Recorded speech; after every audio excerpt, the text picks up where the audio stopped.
In the bitter winds of November 1882, a young woman clutched her worn carpetbag with trembling fingers as the Colorado Territory train pulled into Millfield Station with a bone-jarring screech of iron against iron. Rebecca Morgan had traveled 3,000 miles from Boston to marry a man she'd never seen, carrying nothing but a faded daguerreotype and a letter promising her a new life. The promise that haunted her most wasn't about love or comfort, but the bold declaration written in strong handwriting that made her stomach flutter with equal parts terror and anticipation. "In 3 months you'll carry my child," the giant had written, his words as direct as hammer strikes on anvil. Now, as she stepped onto the weathered platform surrounded by towering mountains that seemed to dwarf even her tallest dreams, Rebecca wondered if she'd made the greatest mistake of her life. Sometimes desperation drives us to choices we never imagine making. Sometimes a woman fleeing scandal and poverty finds herself face to face with a man whose very presence changes everything she thought she knew about courage, desire, and the price of starting over. What happens when a reluctant bride meets a man who sees past her fears to the strength she doesn't even know she possesses? Before we jump back in, tell us where you're tuning in from, and if this story touches you, make sure you're subscribed. Because tomorrow, I've saved something extra special for you. The November air cut through Rebecca's wool traveling dress like a blade as she stood alone on the Millfield platform, watching the steam locomotive disappear around a bend in the mountains. At 23, she carried herself with the practiced composure of a woman who had learned early that appearances mattered more than comfort. But beneath her carefully maintained dignity lay a desperation that had driven her further from home than she'd ever imagined possible. The single carpetbag at her feet contained everything she owned in the world, a collection of belongings so meager it would have embarrassed her Boston finishing school classmates who had no idea their former companion now stood on a frontier platform preparing to marry a stranger. The town of Millfield spread before her like something from a child's wooden toy set, false-fronted buildings lining a wide dirt street that disappeared into wilderness on both ends. Mountains rose on all sides, their peaks already dusted with snow that promised a winter unlike anything she'd experienced in Massachusetts. The air itself felt different here, thinner and cleaner, carrying scents of pine and wood smoke, and something else she couldn't identify, but which spoke of vast open spaces and lives lived without the suffocating conventions of Eastern society. Rebecca pulled the crumpled letter from her coat pocket, reading again the words that had brought her across a continent. "Miss Morgan, your response to my advertisement for a wife has impressed me with its honesty about your circumstances. I am a man of simple needs, but considerable means, seeking a woman of good character to share the life I've built in Colorado Territory. I warn you plainly that I am not a small man in any sense, standing 6 feet 7 inches and weighing near 300 pounds. Some women find my size intimidating, but I believe the right woman will appreciate the protection and provision such a husband can offer. If you accept my proposal, you will want for nothing material, and I give you my word that within 3 months of our marriage, you will carry my child, for I am a man who believes in building a family quickly and thoroughly. The work is hard here, but rewarding, and I seek a partner who understands that frontier life demands strength from both husband and wife." The letter had arrived at precisely the moment when Rebecca's world was collapsing around her. Her father's textile business had failed spectacularly, taking with it not only their comfortable Boston home, but also her engagement to Charles Whitmore, whose family had quickly distanced themselves from the scandal of bankruptcy. Worse than the financial ruin was the whispered gossip that followed her through Boston society, suggestions that perhaps the Morgan family's downfall was somehow deserved, that Rebecca herself might be tainted by association with her father's business failures. The mail-order bride advertisement had appeared in the Boston Herald like a lifeline thrown to a drowning woman. Successful Colorado rancher and blacksmith seeks educated wife for companionship and family building. Must be of good moral character and willing to embrace frontier life.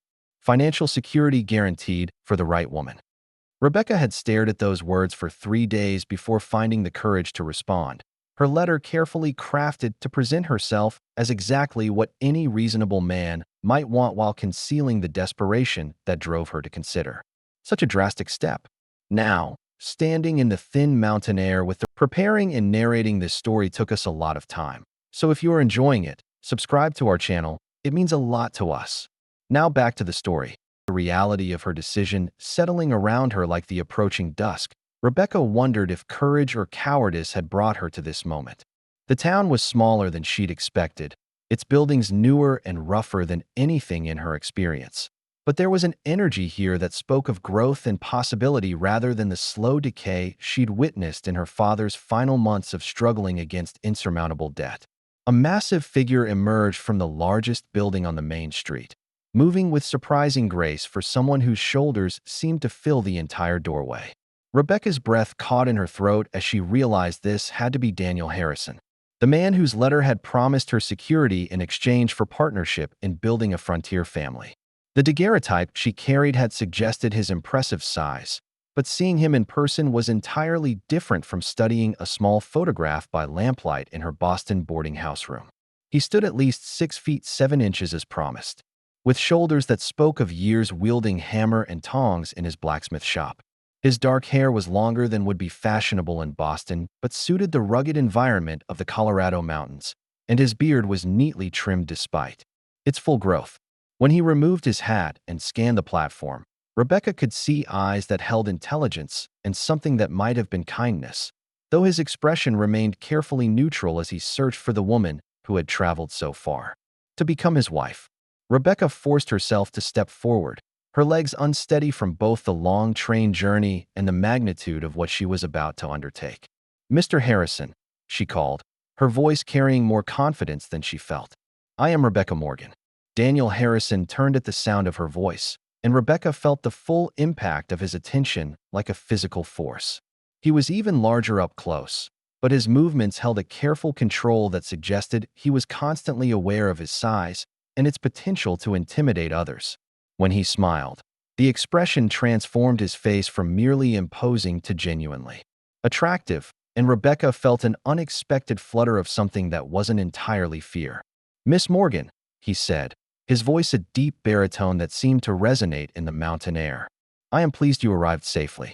The train journey from Boston must have been considerable." His manner was formal but warm, and Rebecca appreciated that he made no immediate move to touch her or claim the physical intimacy that would soon be his right as her husband. "It was enlightening," Rebecca replied, choosing her words carefully. "I had never seen so much of the country before. Colorado territory is quite different from Massachusetts." The understatement drew a genuine chuckle from Daniel, a sound that helped ease some of the tension that had gripped her since stepping off the train. "I imagine it is indeed," he said. "I hope the differences will prove agreeable once you've had time to adjust. May I carry your bag?" The offer was made with the same careful courtesy he'd shown since her arrival, and Rebecca realized he was making an effort to put her at ease despite what must be his own nervousness about this unusual arrangement. "Thank you," she said, relinquishing the carpetbag that contained her entire worldly possessions.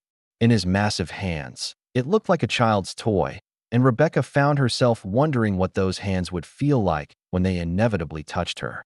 The thought brought a flush to her cheeks that she hoped he would attribute to the cold mountain air rather than the direction of her thoughts. "I've arranged for you to stay at Morgan's boarding house tonight," Daniel said as they began walking toward the main street. "Mrs. Foster runs a respectable establishment, and I thought you might appreciate a night to rest and adjust before we discuss our wedding arrangements." The consideration shown in this planning impressed Rebecca more than elaborate romantic gestures might have. Here was a man who understood that their situation required delicate handling rather than presumptuous assumptions about her immediate comfort with intimacy. "That's very thoughtful," Rebecca said, noting how people on the street watched their progress with obvious curiosity. In a town the size of Millfield, the arrival of Daniel Harrison's mail-order bride would be news that spread quickly through every home and business. "How long have you lived here, Mr. Harrison?" "Please, call me Daniel," he said. "And I've been in Millfield for 8 years. Came here when I was 25 with nothing but my tools and a determination to build something lasting. The town was barely more than a mining camp then, but I saw potential in the location and the people who were settling here." As they walked, Rebecca could see evidence of the growth he described in the solid construction of the newer buildings and the obvious prosperity of the businesses they passed. "And your blacksmith work has prospered?" she asked, genuinely curious. About the man who had promised to provide for her so confidently in his letters. Beyond my expectations, Daniel replied with satisfaction that held no boastfulness. The mining operations require constant metalwork. The ranchers need tools and horseshoes, and the railroad expansion has brought steady contracts for specialized iron work. I've also invested in cattle ranching, which has proven profitable as the territory develops. Rebecca realized she was hearing the summary of a genuinely successful business operation rather than the hopeful dreams of a struggling frontier tradesman. The boarding house is just ahead, Daniel said, gesturing toward a two-story frame building that looked newer and better maintained than many of the structures they'd passed. Mrs. Foster is a widow who came here from Ohio about 3 years ago. She's become something of a community leader among the women, and I thought you might appreciate having someone to talk with about adjusting to life here.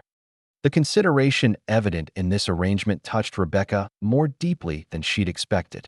Daniel Harrison had clearly given thought to her comfort and social needs rather than simply focusing on the practical aspects of acquiring a wife.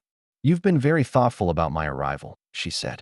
"I appreciate the care you've taken with these arrangements." "Rebecca," Daniel said, stopping in front of the boarding house and turning to face her directly.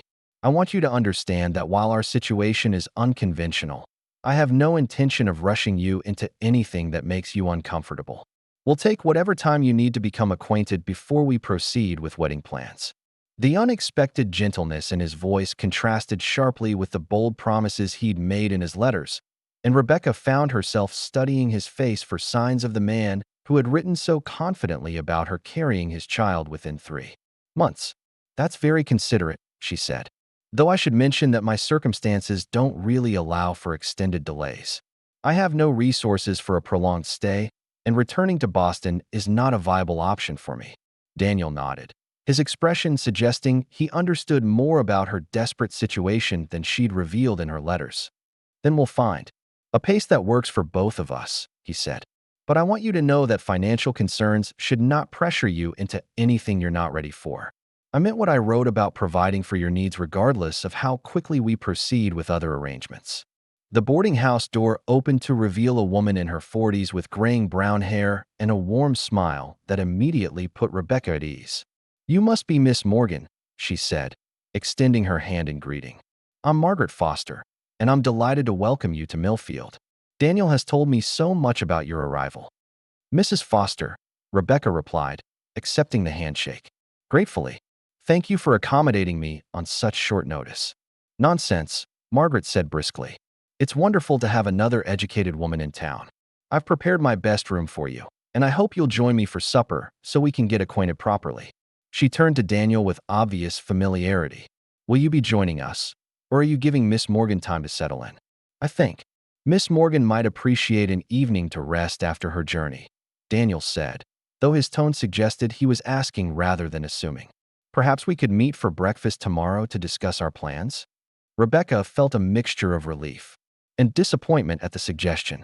Relief because the magnitude of her situation was overwhelming enough without immediately navigating the complexities of their personal relationship, but disappointment because she'd found Daniel's company more pleasant than she'd expected. "That sounds perfect," she said. "Where would you suggest we meet?" "Thompson's restaurant serves excellent breakfast," Daniel replied. "Shall we say 8 o'clock? That will give you time to rest, but still allow us a full day to discuss practical matters." The suggestion struck Rebecca as perfectly reasonable, showing the same consideration he'd demonstrated since her arrival. "8 o'clock will be fine," Rebecca agreed. "Thank you again for all the arrangements you've made. They show a thoughtfulness I hadn't expected." The admission was more honest than she'd intended, but something about Daniel's manner encouraged directness rather than the careful social maneuvering she'd learned in Boston. "Until tomorrow, then," Daniel said, tipping his hat in farewell. "Mrs. Foster will take excellent care of you, and if you need anything at all, my shop is just 3 buildings down from Thompson's restaurant." He handed her carpetbag to Mrs. Foster and departed with the same quiet courtesy he'd shown throughout their first meeting. "What a lovely man," Margaret said as they watched Daniel's massive figure disappear into his shop. "You've chosen well, my dear. He's the most respected businessman in town and as honest as the day is long." Rebecca found herself hoping that Margaret's assessment was accurate, though she was still struggling to reconcile the gentle consideration. Daniel had shown with the bold confidence of his written promises about their future together. "Come along," Margaret continued, leading Rebecca into the boarding house. "Let's get you settled and fed, and then you can tell me all about your journey from Boston. It's been far too long since I've had someone to talk with about life back east." The warmth in her voice suggested that Rebecca had found at least one ally in her new frontier home, a prospect that eased some of the anxiety that had plagued her throughout the long train journey. The room Margaret showed her was simple but clean, with a comfortable bed, a washstand, and a small window that looked out over the main street toward the mountains beyond. "It's lovely," Rebecca said sincerely, setting down her carpetbag and noting how her few possessions would barely fill the simple wardrobe that dominated one wall. "The mountain views are spectacular, especially at sunrise," Margaret said. "I think you'll find the scenery here quite different from what you're accustomed to in Massachusetts." She paused at the door, her expression growing more serious. "Rebecca, I hope you don't mind my saying so, but mail-order marriages can be challenging adjustments for both parties. If you ever need someone to talk with about the transition, please know that I'm here to listen without judgment." The offer was made with such genuine kindness that Rebecca felt tears prick at her eyes. "Thank you," she said quietly. "I may very well take you up on that offer. This is all quite different from anything I've ever experienced." The understatement drew a knowing smile from Margaret, who clearly understood more about the challenges facing mail-order brides than most people would. "Of course it is, dear," Margaret said gently. "But you'll find your footing soon enough. Daniel is a good man, and this community supports families who are willing to work hard and contribute to our growth. Now, supper will be ready in an hour. That should give you time to wash up and change if you'd like." After Margaret left, Rebecca sat on the edge of the bed and allowed herself a moment to fully absorb the reality of her situation. She was 3,000 miles from everything familiar, preparing to marry a man she'd met barely an hour ago, in a town that existed at the edge of civilization. The letter that had brought her here lay on the small table beside the bed, its bold promises both thrilling and terrifying in equal measure. "In 3 months you'll carry my child," she read again, wondering what had possessed Daniel to make such a definitive statement about their future together. The confidence implicit in those words suggested a man who was accustomed to achieving what he set his mind to, but it also raised questions about what he expected from her and how quickly he anticipated their relationship developing beyond the practical arrangements of frontier marriage. Rebecca unpacked her few belongings, hanging her 2 other dresses in the wardrobe and arranging her toiletries on the washstand. The carpetbag that had seemed so heavy during her journey now appeared pathetically small when emptied, a tangible reminder of how completely her old life had been stripped away by her father's financial collapse and the social ostracism that followed. The wash basin contained fresh water that was shockingly cold compared to what she was accustomed to in Boston, but the shock helped clear her mind and prepare her for whatever challenges lay ahead. As she changed into her better dress for supper, with Margaret, Rebecca caught sight of herself in the small mirror above the washstand. The face looking back at her showed the strain of recent months, but there was also something new in her expression, a determination that hadn't been there when she'd lived under her father's protection and social expectations. Perhaps coming to Colorado territory would prove to be exactly the fresh start she needed, even if it meant embracing a life she'd never imagined for herself. Daniel Harrison had promised security and family, 2 things that had been brutally stripped from her in Boston. If she could find the courage to trust in his promises and her own ability to adapt to frontier life, perhaps the bold declaration about carrying his child within 3 months wouldn't seem quite so impossible to imagine. The sound of voices from downstairs reminded Rebecca that supper awaited, along with the opportunity to learn more about the community she was preparing to join. Tomorrow would bring her first real conversation with the man who had promised to transform her life so completely. But tonight she could focus on the simpler challenge of making a good impression on the woman who might become her closest female friend in this new world. As Rebecca made her way downstairs to join Margaret for supper, she carried with her the hope that courage and determination might be enough to build happiness from the most unlikely circumstances, and that sometimes the most desperate choices could lead to the most unexpected fulfillment. The dawn light filtering through the boarding house window painted the mountains in shades of rose and gold that took Rebecca's breath away as she prepared for her breakfast meeting with Daniel. She had slept fitfully, her dreams filled with images of the imposing man who had written so boldly about their future together.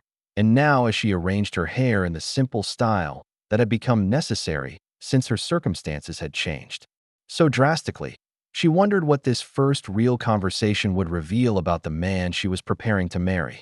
The dress she chose was her finest remaining garment, a deep green wool that had been expensive when purchased but now showed the careful mending that marked her reduced circumstances.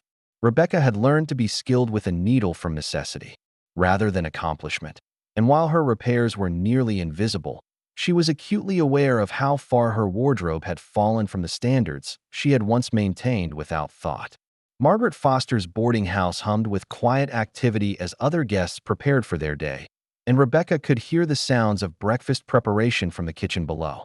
The smell of coffee and bacon reminded her that she had barely eaten during the final day of her train journey. Her stomach, too, nodded with anxiety to accept much food. Now, faced with the prospect of an important conversation with Daniel, she realized she would need sustenance to maintain her composure through whatever revelations the morning might bring. "Good morning, dear," Margaret called as Rebecca descended the stairs. "You look lovely this morning. That green brings out your eyes beautifully." The compliment was delivered with genuine warmth, and Rebecca felt grateful for the kindness of a woman who had no obligation to make her feel welcome but had chosen to extend friendship to a stranger in difficult circumstances. "Thank you, Mrs. Foster," Rebecca replied, accepting the small boost to her confidence that the words provided. "I slept better than I expected, considering how different everything is here." She paused at the bottom of the stairs, suddenly uncertain about the protocol for her situation. Should I walk to Thompson's restaurant alone, or would it be more appropriate to wait for Mr. Harrison to escort me? Margaret smiled at the question, clearly understanding the social uncertainty that plagued Rebecca in this unfamiliar environment. In Millfield, a woman can certainly walk the main street alone during daylight hours without raising eyebrows, she said. But knowing Daniel, I suspect he'll arrive here promptly at 8 to escort you himself. He's quite traditional in his manners despite the unconventional nature of your arrangement. As if summoned by their conversation, a gentle knock at the front door announced Daniel's arrival. Through the window, Rebecca could see his massive frame silhouetted against the morning light, and she felt her pulse quicken with a combination of nervousness and something that might have been anticipation. Margaret opened the door with a welcoming smile, greeting Daniel with the familiarity of long acquaintance. "Good morning, Daniel," she said. "Miss Morgan is ready for your breakfast appointment. I trust you slept well after the excitement of yesterday?" There was something in Margaret's tone that suggested she understood the significance of this meeting better than a casual observer might, and Rebecca wondered how much Daniel had confided in the older woman about his expectations for their marriage. "Very well, thank you," Daniel replied, his eyes finding Rebecca across the room with an intensity that made her suddenly aware of her appearance in ways she hadn't considered since her engagement to Charles Whitmore had ended so abruptly. "Miss Morgan, you look refreshed this morning. I hope the accommodations here proved comfortable." "Quite comfortable, thank you," Rebecca said, accepting the arm he offered as they prepared to walk to the restaurant. The contact sent an unexpected jolt through her system, partly from the sheer physical presence of a man so much larger than anyone she had ever known, and partly from the realization that such casual touches would soon become commonplace between them. Thompson's restaurant occupied the ground floor of one of Millfield's newer buildings, with large windows that looked out over the main street and provided excellent light for the morning meal.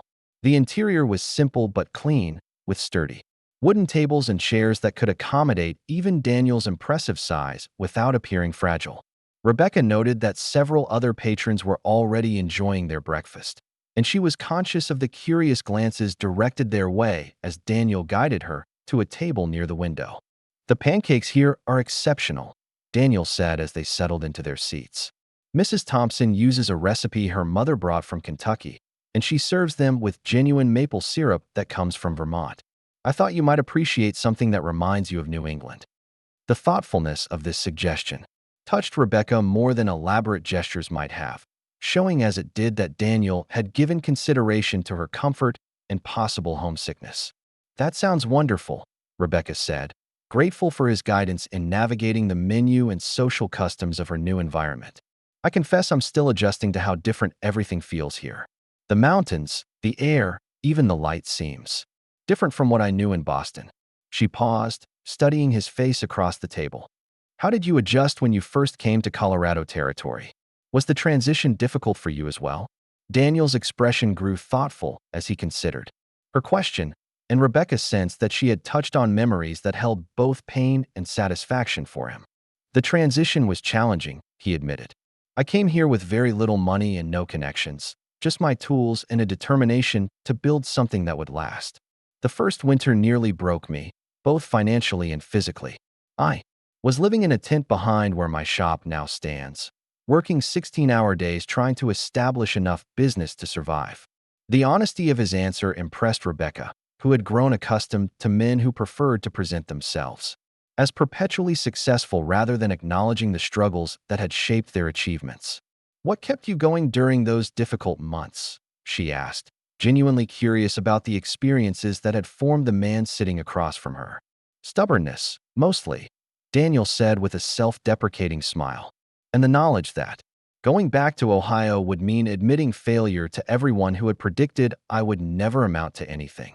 My father died when I was 16, leaving debts that cost us our farm. My mother remarried a man who made it clear that my presence was unwelcome, so I learned early that I would have to make my own way in the world." Rebecca felt a pang of recognition at his description of family difficulties and financial uncertainty. "I understand something about losing the security of family support," she said quietly. "My father's business failure changed everything I thought I knew about my future. The engagement I had expected to lead to marriage was broken when my fiancé's family decided that association with bankruptcy would damage their social standing. Their loss," Daniel said simply, his tone carrying a conviction that made Rebecca feel valued in a way she hadn't experienced since her world had collapsed. "A man who would abandon a woman because of circumstances beyond her control lacks the character needed for marriage anyway. You're better off discovering his weakness before binding yourself to him permanently." The assessment was delivered without emotional drama, but Rebecca sensed that Daniel's words reflected genuine anger at the treatment she had received from people who should have supported her during her family's crisis. "Perhaps," she said, "though at the time it felt like the final confirmation that I had lost everything that mattered. My father's shame, my mother's early death, the loss of our home and social position, and then Charles's rejection seemed to complete the destruction of any hope for happiness. And yet here you are," Daniel observed, "brave enough to travel 3,000 miles to start over with a man you've never met. That shows considerable courage, whatever doubts you might have about your future prospects." He leaned forward, slightly, his dark eyes holding her gaze with an intensity that made her pulse quicken. "Rebecca, I want you to understand that whatever brought you to answer my advertisement, I'm grateful for the circumstances that led you here. I believe we can build something good together if we're both willing to work at it."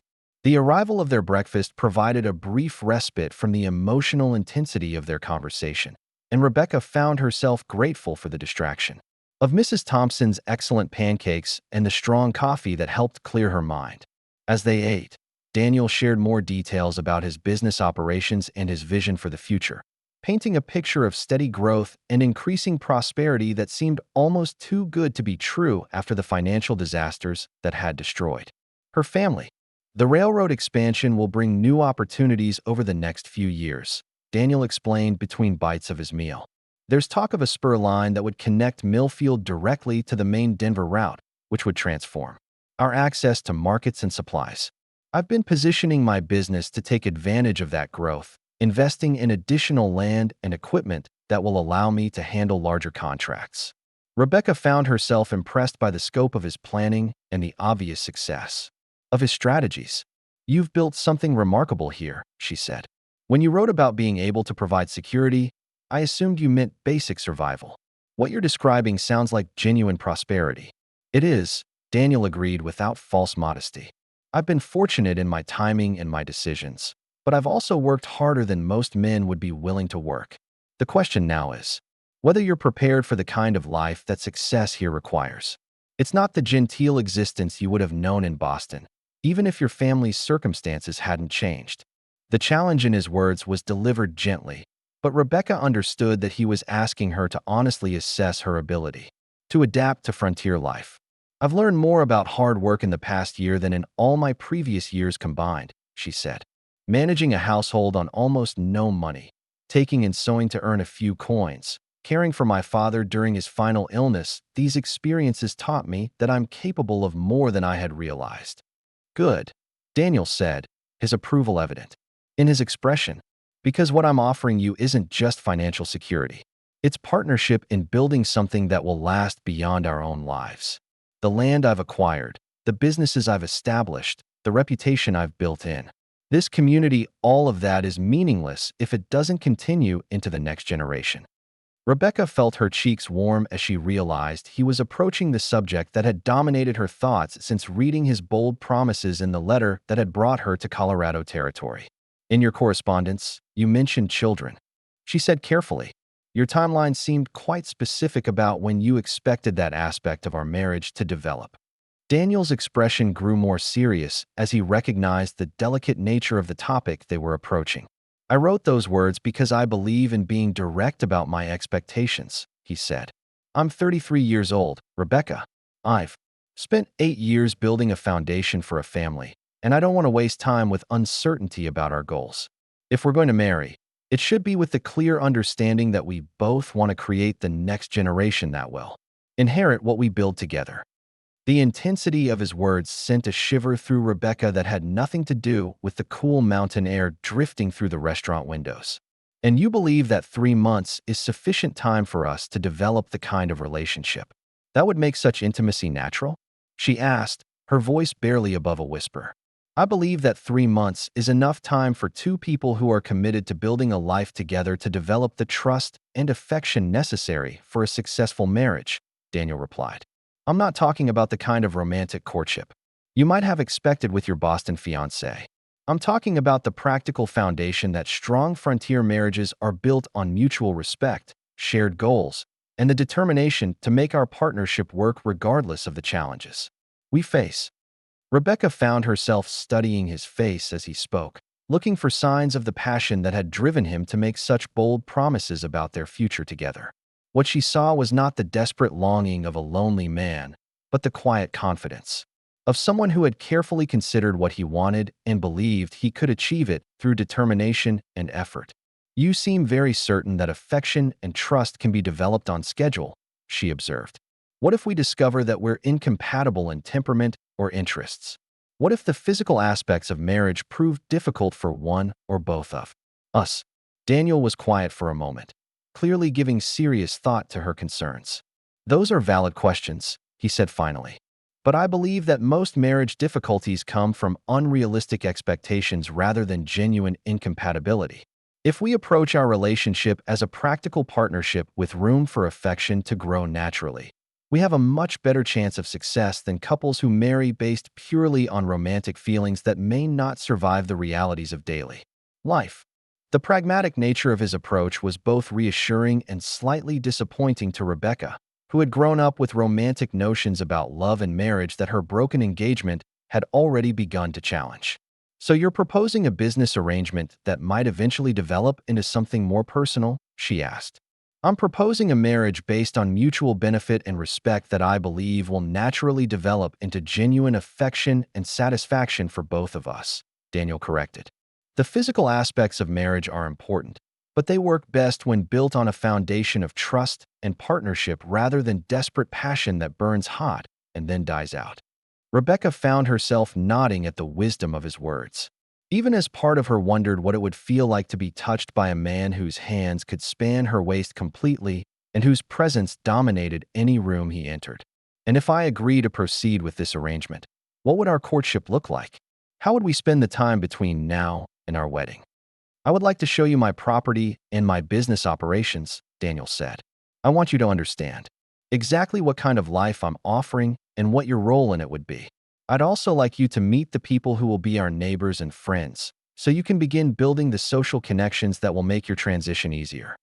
The practical nature of his proposal appealed to Rebecca's need for clear expectations and defined goals. That seems reasonable, she said. How long do you think that process should take before we make a final decision about marriage? 2 weeks, Daniel said without hesitation. That's enough time for you to see everything you need to see and make an informed decision, but not so long that uncertainty becomes uncomfortable for either of us. If at the end of 2 weeks you decide that this life isn't what you want, I'll provide transportation back to wherever you'd like to go and enough money to get settled somewhere else. The offer was generous beyond anything Rebecca had expected, and she realized that Daniel's confidence in their compatibility was so complete that he was willing to risk significant loss if she chose to leave. And if I decide to stay, she asked, then we'll plan a wedding for the following week and begin building the life we've both agreed to create together, Daniel replied. Simple, direct, and honest, that's how I approach everything in my life, Rebecca. I believe it's the only way to build something that will last. Rebecca found herself drawn to the clarity of his vision and the straightforward nature of his proposal. After months of uncertainty and social complexity following her family's disgrace, there was something deeply appealing about a man who said exactly what he meant and expected the same honesty in return. I accept your proposal for a 2-week courtship, she said, extending her hand across the table in a gesture that felt both formal and intimate. I appreciate your directness about expectations and timeline. It removes much of the anxiety that comes with uncertainty about the future. Daniel's massive hand engulfed hers completely as he shook it, the warmth of his skin sending unexpected awareness through her system. Excellent, he said, his smile transforming his serious expression into something genuinely attractive. Shall we start this morning with a tour of my blacksmith shop? I'd like you to understand the foundation that everything else is built on. As they left Thompson's restaurant together, Rebecca felt a cautious optimism beginning to replace the desperate anxiety that had driven her across the continent. Daniel Harrison was not the romantic hero she had dreamed about as a young woman, but he offered something potentially more valuable: stability, respect, and the opportunity to build a meaningful life based on partnership rather than dependence. The sound of hammer on anvil grew louder as they approached his shop, and Rebecca realized she was about to see the source of the prosperity that Daniel had promised to share with her. Whatever the next 2 weeks revealed about their compatibility, she was grateful for the chance to make an informed decision about her future rather than simply accepting whatever circumstances forced upon her. The massive doors of Harrison's forge stood open to the morning air, revealing an interior that spoke of serious business operations rather than simple frontier survival. Rebecca had never seen a working blacksmith shop before, and the organized complexity of the space impressed her more than she had expected. Tools hung in careful arrangement along the walls. Multiple anvils of different sizes occupied strategic positions throughout the large room, and the forge itself glowed with steady heat that spoke of work already in progress despite the early hour. This is where everything began, Daniel said, pride evident in his voice as he gestured toward the organized chaos of his professional domain. When I first arrived in Millfield, I had enough money for basic tools and materials to last about 3 months. Everything you see here has been built from the profits of 8 years of steady work. Rebecca walked slowly through the space, noting the quality of the equipment and the obvious efficiency of the layout. It's much larger than I expected, she said, and more complex. I had imagined something simpler, more primitive. Most people do, Daniel agreed. But successful blacksmithing requires specialized tools for different types of work. That section handles horseshoes and basic ironwork for local ranchers. Over there, I do more complex jobs for the mining operations, drilling bits and machinery, repairs that require precision work. And this area is devoted to the railroad contracts that have become increasingly important to my business. As they moved through the shop, Rebecca began to understand the scope of Daniel's operations and the level of skill required to manage such diverse work. This was clearly not a man who scraped by on basic survival, but someone who had built a sophisticated business that served multiple markets and generated substantial income. How many people do you employ? She asked, noting that the shop seemed designed to accommodate multiple workers. 3 full-time assistants and 2 apprentices, Daniel replied. During busy periods, I sometimes hire additional temporary help. The railroad work especially requires more hands than I can provide alone. He paused near a partially completed piece of ornate ironwork that showed artistic skill beyond mere functional metalworking. I've also begun taking commissions for decorative work that serves wealthier clients in Denver and other growing cities. The artistic piece caught Rebecca's attention, revealing an aspect of Daniel's character that his practical manner had not suggested. "Did you create this?" she asked, running her fingers along the delicate curves that seemed impossibly graceful for work produced by such massive hands. "I did," Daniel said, a slight flush coloring his cheeks at her obvious admiration. "It's a gate for a mansion being built in Denver. The owner wanted something that would showcase both strength and beauty, which seemed like an interesting challenge." He watched her examine the work with an intensity that suggested her opinion mattered to him more than he wanted to admit. "It's beautiful," Rebecca said sincerely. "I had no idea that blacksmithing could produce such artistic results. This rivals anything I've seen in Boston's finest homes." The compliment seemed to please him greatly, and Rebecca realized she had discovered something that connected her own appreciation for beauty with his practical skills. "Most of my work is purely functional," Daniel said, "but I enjoy the occasional opportunity to create something that serves aesthetic purposes as well as practical ones. Perhaps when we have our own home, I could create some pieces that would suit your tastes." The casual reference to our own home sent a thrill through Rebecca that she hadn't anticipated. For the first time since arriving in Millfield, she found herself genuinely excited about the possibility of building a life with this man who combined practical success with unexpected artistic sensitivity. "I would like that very much," she said, surprised by the warmth in her own voice. "In fact, I think I would enjoy being involved in planning such pieces if you were willing to collaborate on the designs." Daniel's face lit up with an enthusiasm that transformed his serious expression completely. "You would be interested in working with me on creative projects?" he asked, as if the possibility had never occurred to him. "Very much so," Rebecca replied, realizing that she had stumbled onto something that could form a meaningful connection between them beyond the practical arrangements of frontier marriage. "I have some artistic training that might complement your technical skills if you think such collaboration would be worthwhile." "I think it would be wonderful," Daniel said, his voice carrying more personal warmth than she had heard from him before. "Rebecca, I believe our 2 weeks of courtship are going to be even more interesting than I had hoped." As they continued their tour of his business operations, Rebecca found herself looking forward to discovering what other unexpected connections might develop between them, and wondering if Daniel's confident predictions about their future together might prove more accurate than her cautious heart had dared to hope. The afternoon sun cast long shadows across Millfield's main street as Rebecca walked beside Daniel toward the general store, her arm linked through his in a gesture that felt both natural and slightly overwhelming given his impressive size.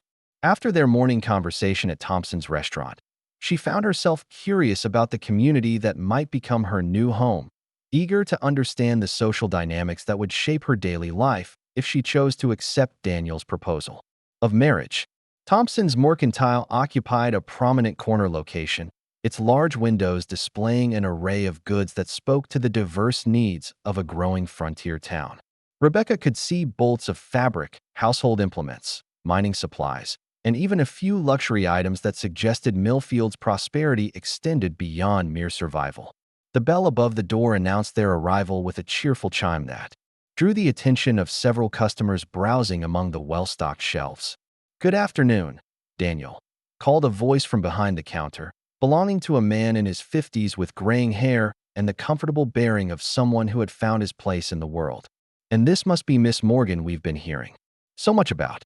The greeting was delivered with genuine warmth, and Rebecca felt grateful that news of her arrival seemed to have generated interest rather than suspicion among the townspeople. "Rebecca, I'd like you to meet William Thompson," Daniel said, guiding her toward the counter. "Will owns this establishment and serves as something of an unofficial mayor for our community. If you need to know anything about Millfield or its residents, he's the man to ask." The introduction carried obvious respect, and Rebecca sensed that William Thompson's opinion would carry significant weight in determining her acceptance by the community.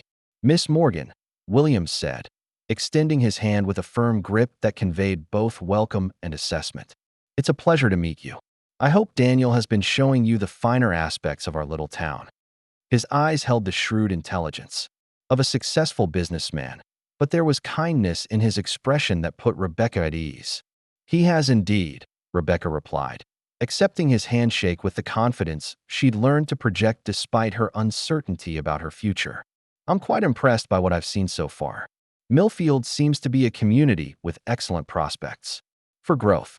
The diplomatic response drew an approving nod from William, suggesting she had struck the right tone for frontier social interaction. We like to think so, William agreed. Though growth brings its own challenges along with opportunities. Having more educated women in our community will certainly help us maintain the kind of civilized atmosphere that attracts families rather than just fortune seekers.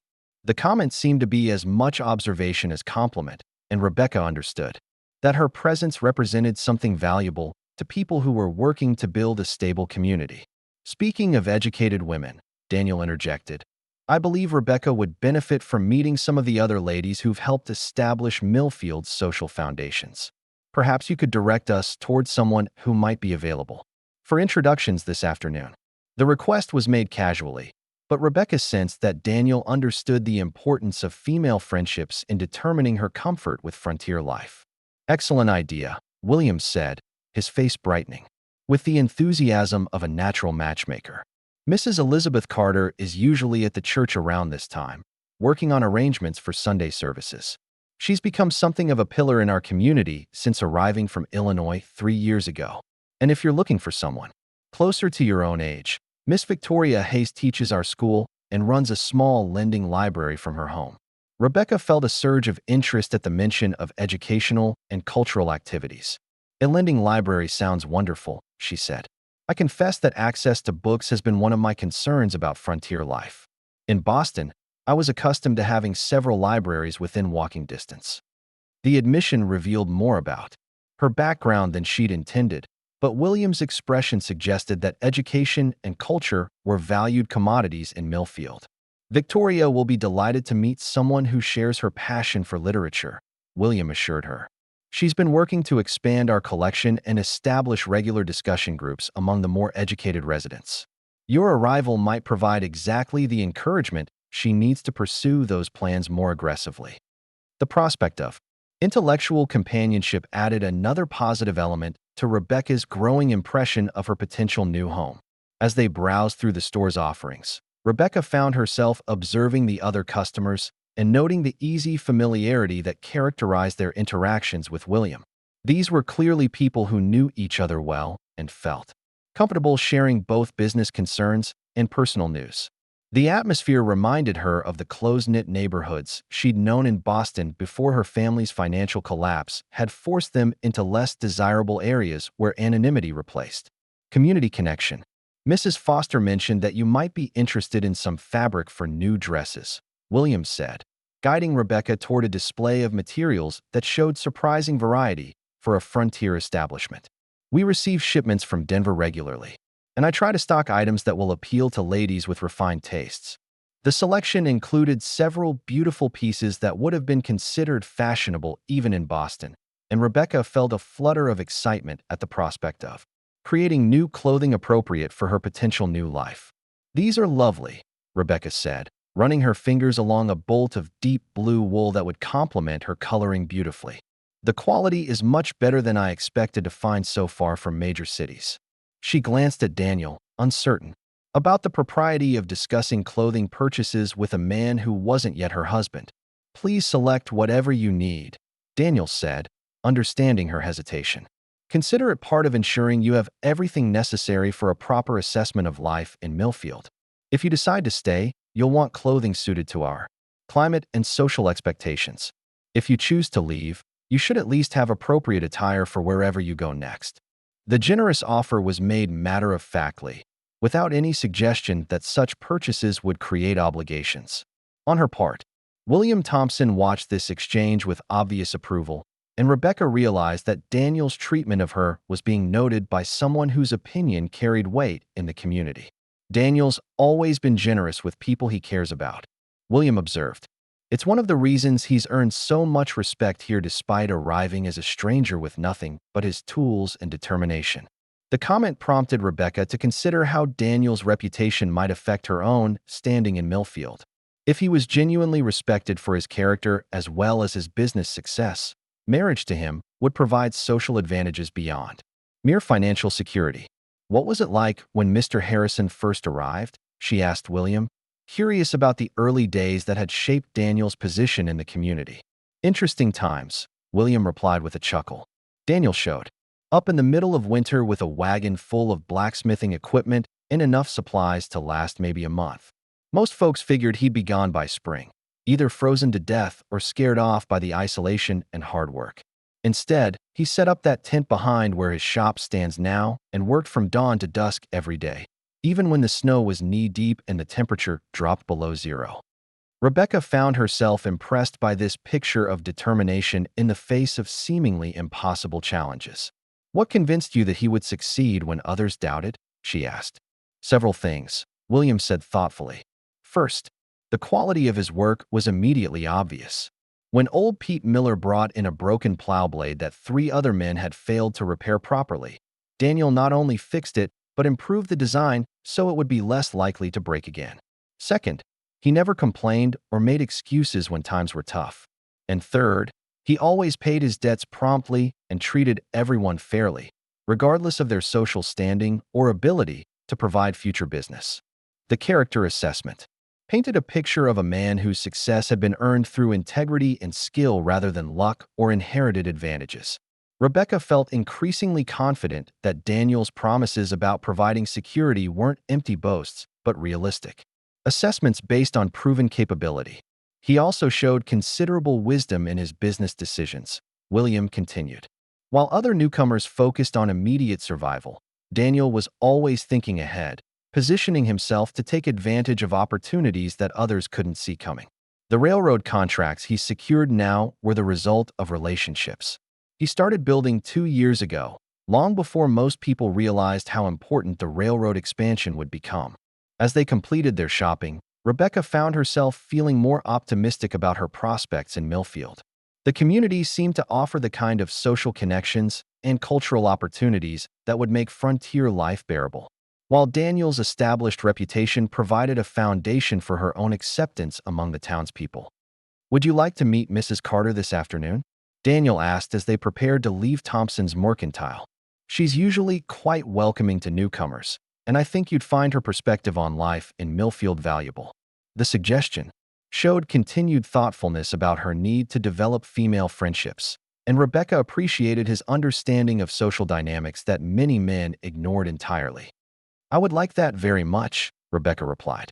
"Mrs. Foster has been wonderful, but it would be helpful to hear from someone who has experience with the transition from Eastern to frontier life." She paused, studying Daniel's face. "You seem to understand women's social needs better than most men. Is that something you learned from experience or natural intuition?" Daniel's expression grew slightly uncomfortable, suggesting she had touched on a subject that held personal significance for him. "I was engaged once, back in Ohio," he said quietly. "The woman I planned to marry taught me a great deal about what makes life meaningful for educated ladies. Unfortunately, she decided that frontier life held too many uncertainties and chose to marry someone who could offer her the kind of established comfort she preferred." The revelation explained much about Daniel's approach to their courtship and his sensitivity to her concerns about adjusting to life in Colorado territory. "I'm sorry," Rebecca said gently. "That must have been difficult, especially when you were already facing the challenges of establishing yourself in a new place." "It was a valuable lesson," Daniel replied with the philosophical acceptance of someone who had processed disappointment and learned from it. "I realized that successful frontier marriages require women who are genuinely committed to building something new rather than simply enduring primitive conditions until civilization catches up. That's why I was so specific in my advertisement about the kind of partnership I was seeking." Rebecca felt a mixture of sympathy for his past disappointment and gratitude for the wisdom it had given him about the realities of frontier marriage. "And you believe I might possess the qualities your former fiancé lacked?" she asked. "I believe you've already demonstrated them," Daniel said with conviction. A woman who would travel 3,000 miles to start over with a stranger, who has survived family disgrace and financial ruin without losing her dignity, who can discuss business matters intelligently and appreciate artistic craftsmanship. Such a woman has the strength and adaptability needed for frontier life. The assessment was more complimentary than Rebecca had expected, and she found herself hoping that his confidence in her character wasn't misplaced. "I appreciate your faith in my abilities," she said. "Though I confess there are aspects of frontier life that still concern me. The isolation, the physical demands, the limited access to cultural activities, all of these seem quite daunting."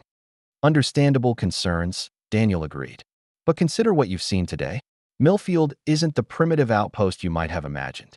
We have a school, a library, regular social gatherings, and a community of educated people who are working to create the kind of civilized environment that attracts families rather than just fortune seekers. Yes, it's different from Boston, but it offers opportunities for growth and contribution that established cities can't provide." As they walked toward the church where Mrs. Carter was reportedly working, Rebecca reflected on the conversations of the afternoon and the picture of community life that was emerging. Millfield seemed to offer a middle ground between the sophistication of eastern cities and the primitive conditions she had feared encountering on the frontier. If Daniel's assessment of her adaptability proved accurate, she might indeed find happiness in this mountain valley. The church sat at the end of the main street, a simple frame building with a modest steeple that spoke to the community's religious faith without ostentation. The afternoon sun streaming through plain glass windows created patterns of light and shadow that gave the interior a peaceful atmosphere despite its lack of elaborate decoration. Near the altar, a woman in her 40s was arranging wildflowers in simple vases, her movements efficient but graceful. "Mrs. Carter," Daniel called softly, not wanting to startle her in the quiet sanctuary. "I'd like you to meet Miss Rebecca Morgan, who arrived yesterday from Boston." The introduction carried the same respectful tone he had used with William Thompson, and Rebecca sensed that Mrs. Carter held a position of particular influence among the community's women. Elizabeth Carter turned with a smile that immediately put Rebecca at ease, her intelligent eyes taking in details of dress and bearing with the quick assessment of someone accustomed to evaluating newcomers. "Miss Morgan," she said, extending her hand with genuine warmth. "What a pleasure to meet you. I understand you're considering joining our little community permanently." "I am indeed," Rebecca replied, impressed by Mrs. Carter's direct approach to what could have been an awkward social situation. "I'm spending time learning about Millfield and its residents before making my final decision." The honest response seemed to appeal to Mrs. Carter, who nodded approvingly at Rebecca's straightforward acknowledgement of her situation. "Wise approach," Mrs. Carter said. "Frontier life isn't for everyone, despite what romantic novels might suggest. It requires practical skills, emotional resilience, and the ability to find satisfaction in building something new rather than simply maintaining existing comforts." Her words echoed themes Rebecca had heard from both Daniel and William Thompson, suggesting a community consensus about the qualities needed for frontier success. "What has your own experience been like?" Rebecca asked. "Daniel mentioned that you came here from Illinois. Was the transition difficult?" The question prompted Mrs. Carter to set aside her flower arranging and give Rebecca her full attention, suggesting that she understood the importance of honest guidance for someone in Rebecca's position. "Challenging but ultimately rewarding," Mrs. Carter replied thoughtfully. "I arrived here 3 years ago as a widow with 2 young children, having lost my husband to pneumonia and our farm to debts I couldn't manage alone. Millfield offered me the chance to start over with a teaching position that provided both income and social respectability." She paused, studying Rebecca's face. "The work was harder than anything I'd done before, and the isolation was sometimes overwhelming, but I discovered capabilities I didn't know I possessed." The parallel to Rebecca's own circumstances was too obvious to ignore, and she felt encouraged by Mrs. Carter's successful adaptation to frontier challenges. "How did you manage the social aspects of the transition?" Rebecca asked. "In Illinois, did you have established friendships and community connections that you had to leave behind?" "Exactly that," Mrs. Carter confirmed. "Losing those relationships was one of the most difficult aspects of coming here. But I discovered that frontier communities create intense bonds among people who are all working towards similar goals." The relationships I've formed here are deeper in many ways than the social connections I had in more established settings. Her words suggested that Rebecca might find the close-knit nature of Millfield society compensated for its smaller size. Daniel had remained quietly in the background during their conversation, and Rebecca appreciated his understanding that women needed to communicate with each other about subjects that men might not fully grasp. Mrs. Carter, he said now, perhaps you could tell Rebecca about some of the social activities that help bring our community together. I think she might be particularly interested in the cultural opportunities that have developed here. Certainly, Mrs. Carter said, her face brightening with enthusiasm. We have monthly discussion groups where we read and analyze literature that comes to us through Victoria Hayes's library. There are regular social gatherings that combine practical work like quilting or food preservation with socializing and news sharing. During winter months, we organize educational lectures where community members share their knowledge about various subjects, anything from botany to business practices. The range of activities impressed Rebecca more than she had expected. These sound quite sophisticated for a frontier community, she observed. How did such programs develop in a town this size? Necessity and determination, Mrs. Carter replied, with a smile. Educated people don't stop being educated just because they move to the frontier. We simply had to be more creative about finding ways to exercise our minds and maintain the cultural connections we valued. It's actually been quite rewarding to build these programs from scratch rather than simply participating in activities that others had already established. Rebecca found herself intrigued by the idea of contributing to cultural development rather than simply consuming existing opportunities. Would someone like myself be welcome to participate in these activities? She asked.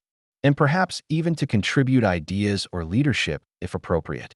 More than welcome, Mrs. Carter assured her. We're always looking for people with fresh perspectives and new skills.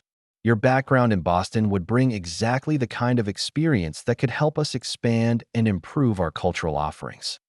The encouraging response suggested that Rebecca's education and social experience would be valued assets rather than markers of impractical refinement.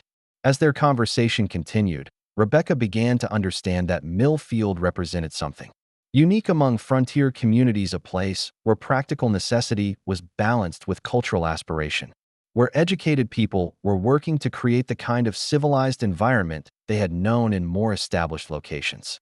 The prospect of contributing to such development appealed to her more than she had anticipated. I should mention, Mrs. Carter said, that Daniel has been one of our strongest supporters in these cultural endeavors. He's contributed both financially and practically to many of our projects, and his workshop has produced everything from lecterns for our educational programs to music stands for the small orchestra we're trying to establish. The information revealed another dimension of Daniel's character and his commitment to community development beyond mere business success. Mr. Harrison seems to be quite involved in community affairs, Rebecca observed, glancing at Daniel with new appreciation for his civic engagement. Is that typical for successful businessmen here, or does he show unusual interest in such matters? Unusual interest, Mrs. Carter replied definitively. Most men focus entirely on their business operations and leave community development to others.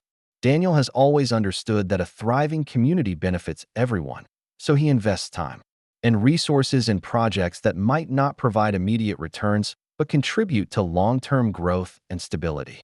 The assessment reinforced Rebecca's growing impression that Daniel possessed both practical wisdom and genuine concern for others' welfare. That speaks well of his character, she said, and suggests that he would be supportive of a wife who wanted to participate in community activities. Very supportive, Mrs. Carter confirmed. In fact, I suspect he would welcome having a partner who could contribute to the cultural and social development he's been supporting. Many of our projects would benefit from someone with your background and education. The encouragement was both flattering and reassuring, suggesting that marriage to Daniel might provide opportunities for meaningful contribution rather than simply domestic obligations. As the afternoon conversation drew to a close, Rebecca felt increasingly optimistic about the possibility of building a satisfying life in Millfield. The community offered more cultural and social opportunities than she had expected, while Daniel's established reputation and civic involvement provided a foundation for her own acceptance and potential leadership among the townspeople.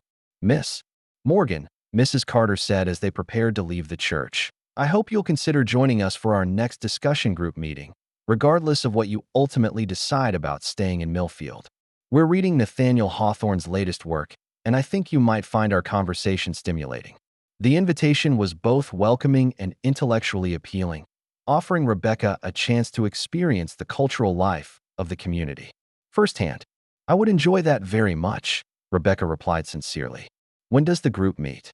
The practical question reflected her growing interest in the social opportunities that Millfield might provide. Next Thursday evening at Victoria Hayes's home, Mrs. Carter replied. I'll make sure she knows to expect you.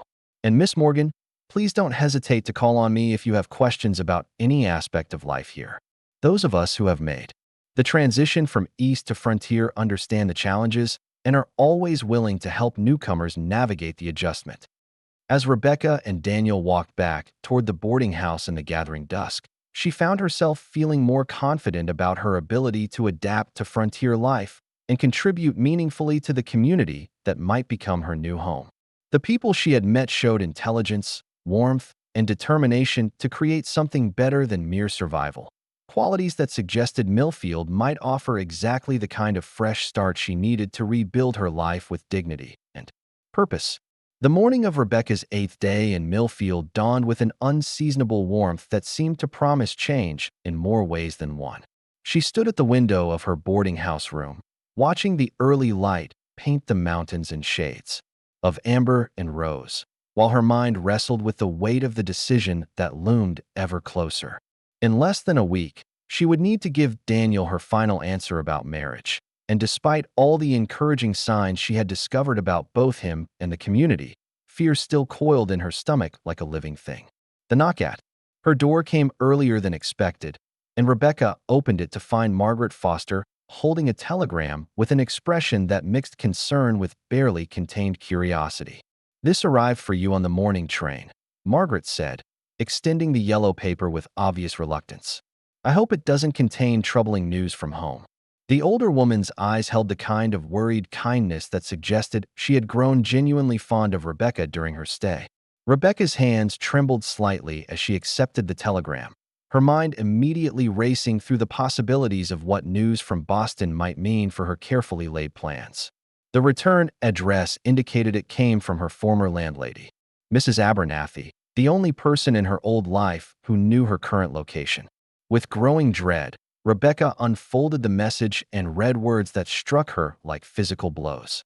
Your father's creditors demanding immediate payment of remaining debts stop legal action threatened against estate, and any heirs stop Charles Whitmore spreading rumors about your disappearance, and moral character stop return urgently needed. To salvage family reputation, stop Mrs. Abernathy. The telegram fluttered from Rebecca's nerveless fingers as the full impact of its contents settled over her like a suffocating blanket. She had believed that distance and time would eventually resolve the financial and social disasters that had driven her from Boston, but instead they seemed to be growing worse in her absence. Worse still was the revelation that Charles Whitmore, the man whose rejection had been one of the final blows to her old life, was now actively working to destroy what remained of her reputation. My dear, what is it? Margaret asked, her voice sharp with concern as she observed Rebecca's obvious distress. You've gone quite pale. Please, sit down before you faint. The older woman guided Rebecca to the small chair by the window and retrieved the fallen telegram, scanning its contents with the practiced efficiency of someone who had dealt with many crises over the years. Oh, my dear girl, Margaret murmured. After reading the message, what a terrible situation to face when you're so close to finding happiness here.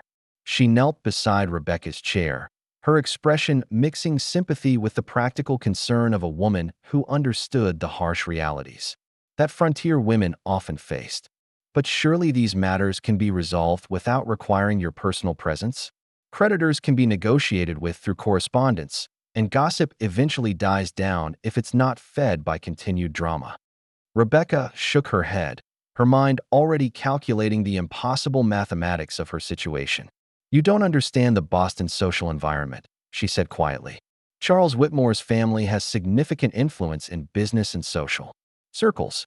If he's actively spreading rumors about my character and disappearance, he could destroy any chance I might have of rebuilding my life, either here or anywhere else. And my father's creditors know that I'm the only remaining heir they might be able to pursue for satisfaction of his debts. The practical implications of returning to Boston were almost as frightening as the prospect of facing the rumors and legal threats that awaited her there. She had barely enough money for train fare, no prospects for employment in a city where her reputation was now apparently under systematic attack, and no family or friends who could provide support during what would undoubtedly be a prolonged and humiliating legal battle. "Have you considered discussing this situation with Daniel?" Margaret asked gently. "He has business experience and legal knowledge that might help you find alternatives to returning to Boston. And surely he has a right to know about circumstances that might affect your decision about marriage." The suggestion was reasonable, but Rebecca felt a stab of shame at the thought of revealing to Daniel that her past was even more complicated and potentially scandalous than he already knew.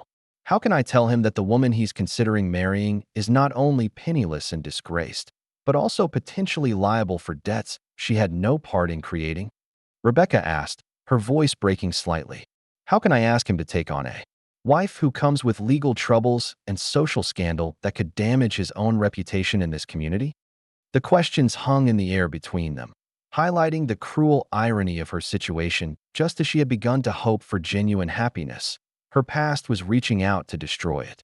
Margaret was quiet for a long moment, her weathered hands smoothing her apron as she considered Rebecca's dilemma. "My dear," she said finally, "you're assuming that Daniel would see these complications as reasons to withdraw his offer rather than problems to be solved together. From what I've observed of his character, he's not a man who abandons people he cares about when they face difficulties. If anything, he might see this as an opportunity to demonstrate the kind of partnership he's been promising you." The suggestion offered a glimmer of hope, but Rebecca found it difficult to believe that any man would willingly take on the level of complications her situation presented. Even if Daniel were willing to help, what could he possibly do about creditors in Boston or rumors being spread by someone with Charles Whitmore's social connections? She asked. "These are problems that require either money I don't have or influence in circles where frontier success carries no weight." "You might be surprised," Margaret said with a knowing smile. "Daniel has business relationships that extend far beyond Millfield, including connections in Denver and even some cities back east. And as for money, well, he's certainly in a position to resolve debt issues if he chooses to do so. The question isn't whether he could help, but whether you're willing to trust him enough to ask for that help." The conversation was interrupted by another knock at the door, and Rebecca felt her heart sink as she recognized Daniel's distinctive pattern of gentle but firm rapping. She hadn't expected to see him until their scheduled afternoon meeting, and his early arrival suggested that news of the telegram had already begun to spread through Millfield's efficient communication network. Margaret answered the door with the slightly defensive posture of a woman protecting someone she cared about. "Good morning, Daniel," she said, though her tone lacked its usual warmth. "I'm afraid Rebecca has received some distressing news from Boston this morning. Perhaps you could return later when she's had time to process the information." The protective instinct in Margaret's voice was obvious, but Rebecca realized that delaying this conversation would only make it more difficult. "It's all right, Mrs. Foster," Rebecca said, forcing herself to stand and face whatever reaction Daniel might have to learning about her latest complications. "Mr. Harrison should know about developments that might affect our arrangements." She gestured for him to enter, noting how his massive frame seemed to fill the small room and make everything else appear fragile by comparison. Daniel's dark eyes immediately took in Rebecca's obvious distress and the crumpled telegram that Margaret still held in her hand. "What's happened?" he asked, his voice carrying the kind of calm authority that suggested he was prepared to deal with whatever crisis had arisen. "Is someone in your family ill or injured?" "Nothing so simple," Rebecca replied, accepting the telegram from Margaret and handing it to Daniel with hands that shook despite her efforts to maintain composure. "My past has apparently decided to complicate my present in ways I hadn't anticipated." She watched his face as he read the message, looking for signs of the disappointment or withdrawal she expected to see. Instead, Daniel's expression grew thoughtful as he absorbed the information, his jaw tightening with what appeared to be anger rather than dismay. "Charles Whitmore," he said slowly, his voice carrying a dangerous undertone that Rebecca had never heard before. Would this be the same Charles Whitmore whose family has textile interests in Boston and shipping investments in New York? The specific knowledge in his question surprised Rebecca, who hadn't expected Daniel to be familiar with Eastern business families. "Yes," she said cautiously. "Do you know of him?" The possibility that Daniel might have prior knowledge of Charles's character and business practices had never occurred to her, but his tone suggested that such knowledge would not be favorable to her former fiancé. "I know of his family's business practices," Daniel replied grimly. "They have a reputation for using social pressure and legal manipulation to destroy competitors, and anyone who poses a threat to their interests. If Charles Whitmore is spreading rumors about your character and disappearance, it's not because he's concerned about propriety. It's because he sees you as a potential threat to his social standing or business interests." The assessment was both reassuring and troubling, confirming Rebecca's suspicions about Charles's motivations while raising new questions about what threat she could possibly pose to someone with his advantages. "I don't understand what threat I could represent to someone in his position," she said.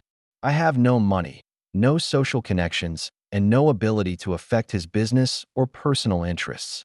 Daniel was quiet for a moment, clearly weighing how much to reveal about his own knowledge and connections. "Rebecca," he said finally, "there are aspects of my business background that I haven't discussed with you, partly because they seemed irrelevant to our life here in Colorado territory. But if Charles Whitmore is trying to destroy your reputation, those connections might become very relevant indeed." The mysterious statement sent a chill through Rebecca as she realized that Daniel might possess capabilities and knowledge that went far beyond what she had assumed about a frontier blacksmith, even a successful one. "What kind of connections?" she asked, though part of her was afraid to hear the answer. "Business relationships with people who have significant influence in Eastern financial and social circles," Daniel replied carefully. "Investments and partnerships that give me access to information and resources that most frontier businessmen lack. If necessary, I could make inquiries about your father's debts and Charles Whitmore's activities that might provide alternatives to your returning to Boston to handle these matters personally." The revelation that Daniel possessed such extensive business connections was both exciting and intimidating, suggesting that her assessment of him as simply a successful local businessman had been dramatically incomplete. "Why didn't you mention these connections before?" she asked. "Surely they represent a significant aspect of your business success and future prospects." "Because I wanted you to make your decision about our marriage based on what our life together would be like here in Millfield, not on impressions of wealth or influence that might not be relevant to our daily happiness," Daniel said. "But if your past is threatening our future, then perhaps it's time to bring those resources to bear on solving problems that legal and financial solutions." Margaret, who had been listening to this exchange with growing amazement, finally spoke up with the practical directness that characterized her approach to most situations. "Daniel, are you saying that you have the ability to resolve Rebecca's debt problems and counter the rumors being spread about her character?" The blunt question cut through the careful diplomacy that had marked their conversation up to that point. "I believe so," Daniel replied, his confidence unmistakable. "Debt problems can usually be resolved through negotiation backed by adequate financial resources, and rumors spread by someone like Charles Whitmore can be countered by making sure that more influential voices tell a different story about Rebecca's character and circumstances." He turned to Rebecca with an intensity that made her pulse quicken. "The question is whether you're willing to let me help you fight these battles instead of facing them alone." The offer was more generous than anything Rebecca had dared to hope for, but it also raised troubling questions about what obligations such help might create and whether accepting it would transform their potential marriage from an equal partnership into a relationship based on her dependence and gratitude. "Daniel," she said slowly, "if you were to help me resolve these problems, what would you expect in return? What would that mean for the nature of our relationship and marriage?" "It would mean that we face our problems together instead of allowing them to drive us apart," Daniel replied without hesitation. "Rebecca, I'm not offering to rescue you in exchange for your gratitude or obligation. I'm offering to be the partner I promised to be, starting now instead of waiting until after we're married." These challenges are threatening something we both want to build together, so we should address them as a team. The straightforward nature of his response was both reassuring and slightly overwhelming, representing a level of commitment and partnership that Rebecca had never experienced in any relationship. But surely there must be practical considerations about the cost and effort involved in resolving these matters, she said. I can't simply accept such extensive help without understanding what sacrifices it might require from you. Daniel moved closer, his hands reaching out to take hers with the gentle strength that never failed to send awareness through her system. Rebecca, listen to me carefully, he said, his voice carrying an intensity that demanded her full attention. The money required to resolve your father's debts is significant but not ruinous for someone with my resources. The effort needed to counter Charles Whitmore's rumors would actually be beneficial for my own business interests, since it would strengthen relationships with influential people I need to cultivate anyway. And the satisfaction of protecting the woman I intend to marry from people who are trying to destroy her is worth more to me than any cost involved. The passionate declaration sent heat rushing through Rebecca's body as she recognized that Daniel's feelings for her went deeper than the practical partnership he had originally described. Are you saying that your feelings about our potential marriage have changed? She asked, her voice barely above a whisper. I'm saying that they've developed exactly as I hoped they would, Daniel replied, his thumb stroking across her knuckles with a tenderness that made her breath catch. Rebecca, I began this courtship with practical considerations and realistic expectations about building a successful partnership. But spending time with you, seeing your intelligence and strength and grace under pressure, has convinced me that we can build something far better than mere practical success. I want to marry you not just because we would be good partners, but because I'm falling in love with the woman you are. The admission hung between them like a bridge across the chasm of uncertainty that had separated them, and Rebecca felt her carefully maintained emotional defenses crumbling in the face of his obvious sincerity. Daniel, she whispered, her voice thick with emotions she had been trying to suppress.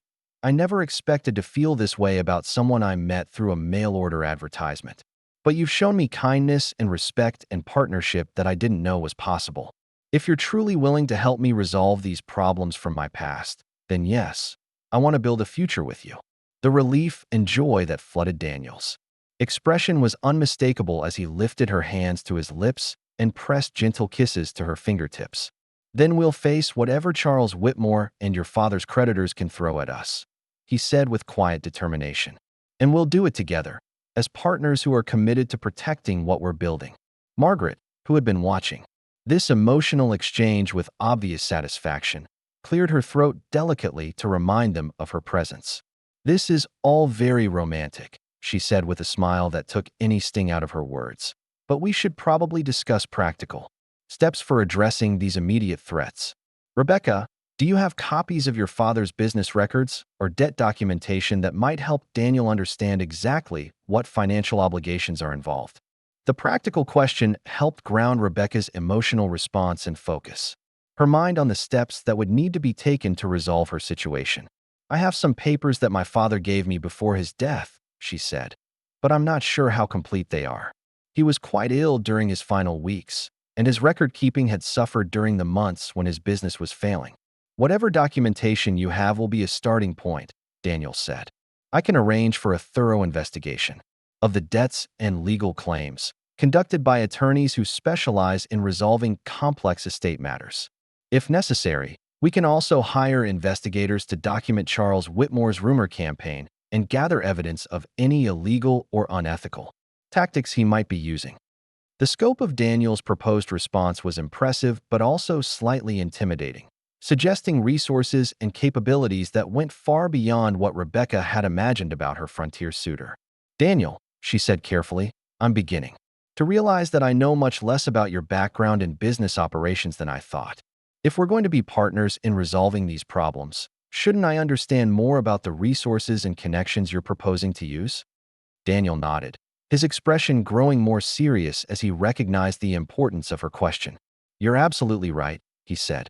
If we're going to face these challenges together, you should know exactly what capabilities we have at our disposal. Rebecca, my blacksmithing operation here in Millfield is successful, but it's only one part of a larger business empire that includes mining investments, railroad partnerships, and financial interests that span from Colorado to New York. The revelation was staggering in its implications, transforming Rebecca's understanding of Daniel from successful frontier businessman to someone whose wealth and influence rivaled that of the Eastern families she had known in Boston. Are you saying that you're actually wealthy on a scale that would be significant even in established Eastern circles? She asked, her mind struggling to process this new information.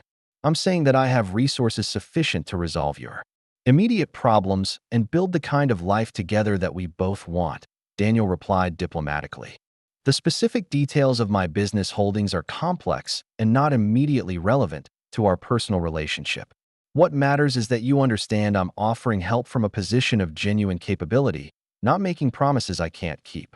Margaret, who had been following this conversation with growing amazement, finally spoke up with characteristic directness. Daniel Harrison, are you telling us that you've been living in Millfield like a simple blacksmith while actually being one of those mysterious wealthy investors that everyone speculates about, but no one ever actually meets? Daniel's slight smile suggested that Margaret's assessment wasn't far from the truth. I came to Colorado territory because I wanted to build something with my own hands and prove my worth through work rather than inheritance or financial manipulation. He said, the blacksmithing operation is real and profitable, and the life I'm offering Rebecca here in Millfield is genuine.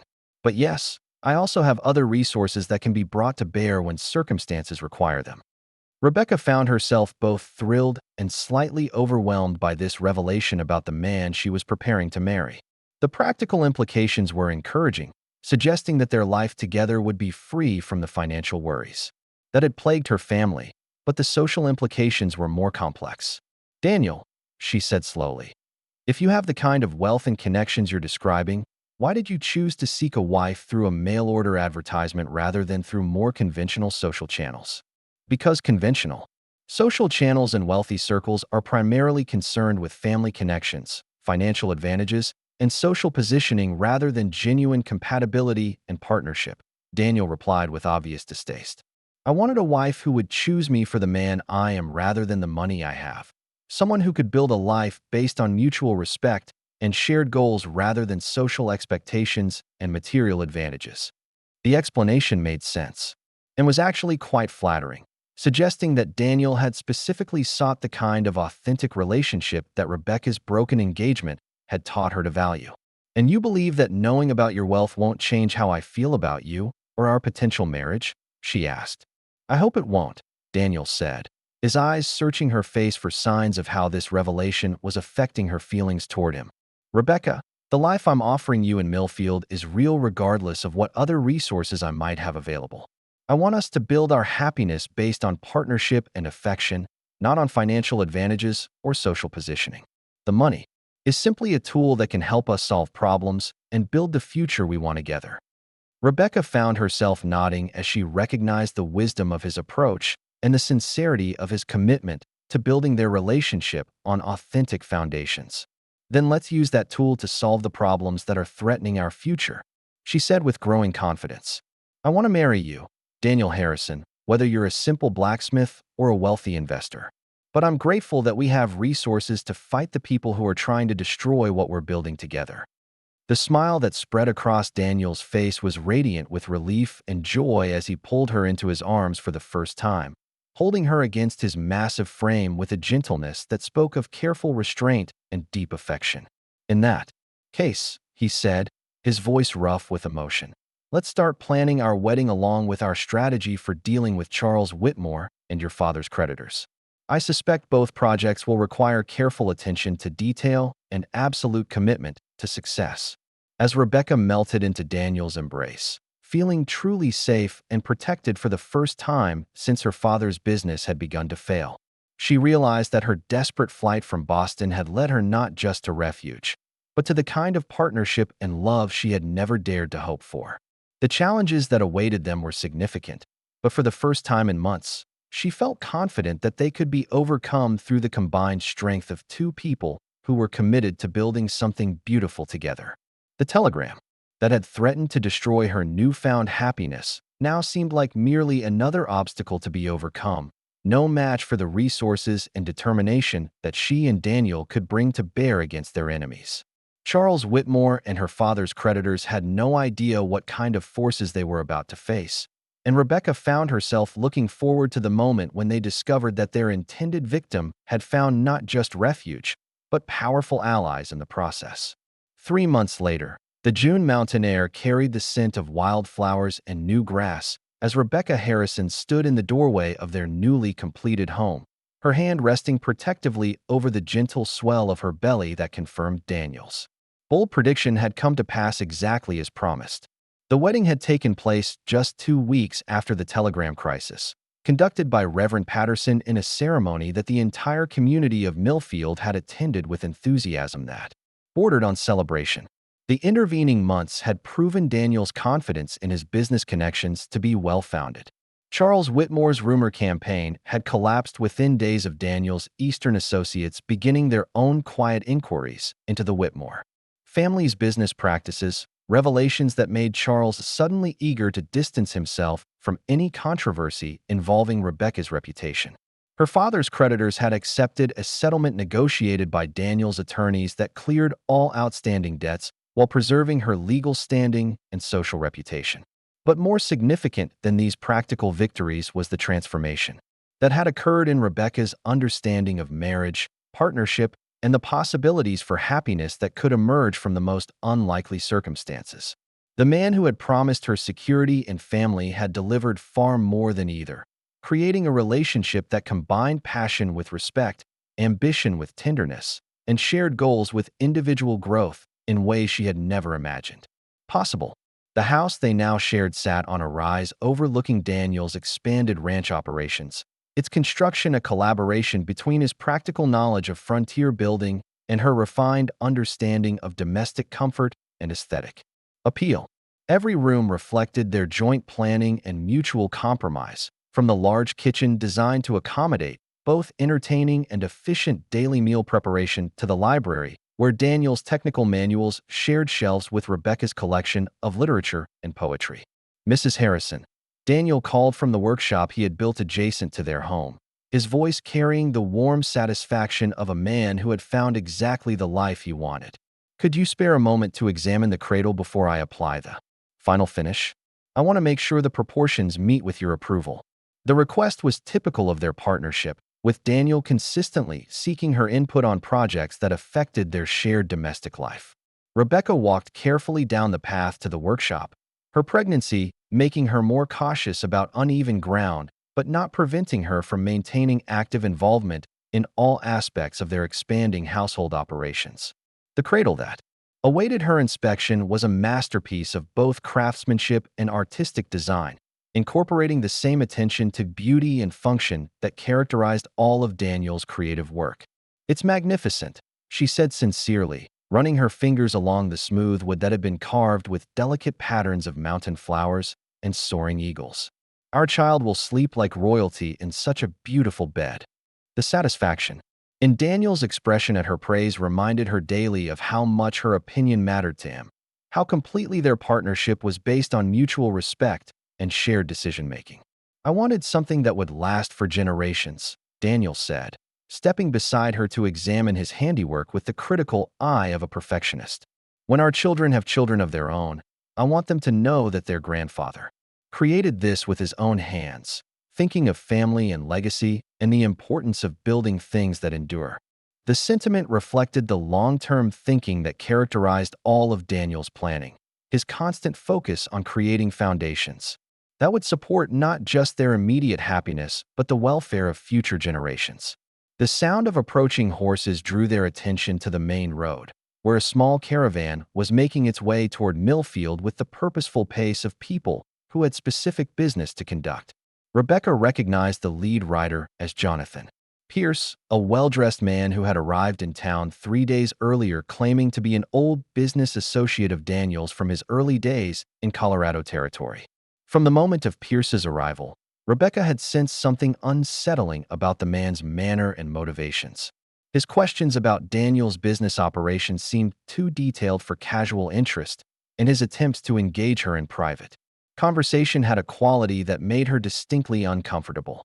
Daniel had been polite but reserved in his interactions with Pierce, suggesting that their past association had not been entirely positive. Jonathan Pierce is returning, Rebecca observed, noting the additional riders who accompanied him and the serious expressions on all their faces. And he's brought companions with him this time. Do you think this has something to do with the business proposition he mentioned when he first arrived? The question carried an undertone of concern that reflected her growing suspicion that Pierce's presence in Millfield represented some kind of threat to their newly established happiness. Daniel's expression darkened as he watched the approaching group, his jaw tightening with tension that had been building ever since Pierce's initial appearance in their community.